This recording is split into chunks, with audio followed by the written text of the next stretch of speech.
The assumption that somehow we are all raving lunatics because we don't want to give birth in a hospital is extraordinary. What most people don't understand is that having a baby in Australia, choosing care that is not mainstream, that the majority of women are forced into, is a very political thing. Our bodies, our babies, our choice. Australia is the last bastion of the Western world where medicine holds such power. The definitive study where you enrol a group of women in home birth and a group of women in hospital birth, it won't be done. There will always be biases. That study won't be done. The only issue at the front of my organisation is the safety of women and their babies.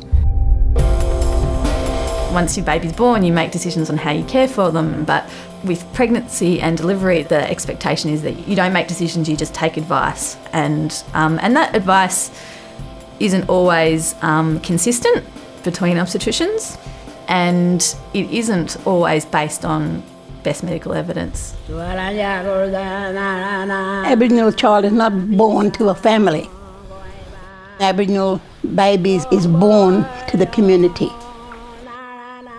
I wanted to have Ambrose out here, but the doctor said no because it was a risk that something could happen. So I had to go to Alice Springs and sit for 3 weeks, which was really bad and horrible.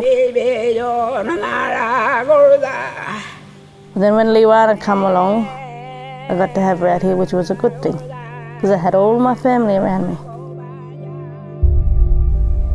The policy in the UK is very progressive.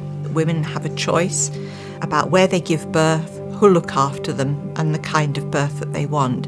This is an unusual maternity service because we have about 5,500 deliveries, of which about 2,000 take place either at home or in midwife-led units, which most people in the developed world would think was either impossible or mad. If we truly use evidence, everything would be the same everywhere. But we don't use evidence, we just say evidence-based practice, and then we use culturally based practice everywhere.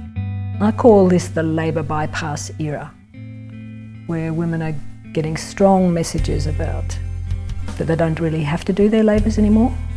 For the first time in the history of mankind, the number of women who give birth to the baby and to the placenta, thanks to the release of a cocktail of love hormones, this number is approaching 0.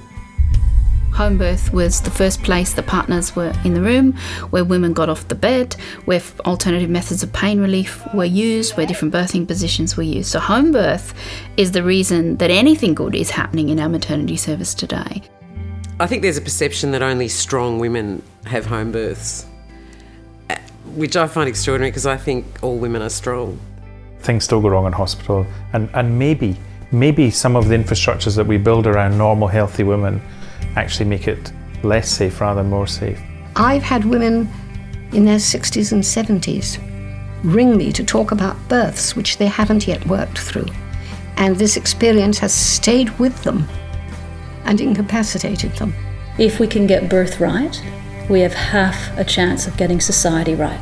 It's not a topic for doctors, it's not a topic for midwives, it's not a topic for pregnant women.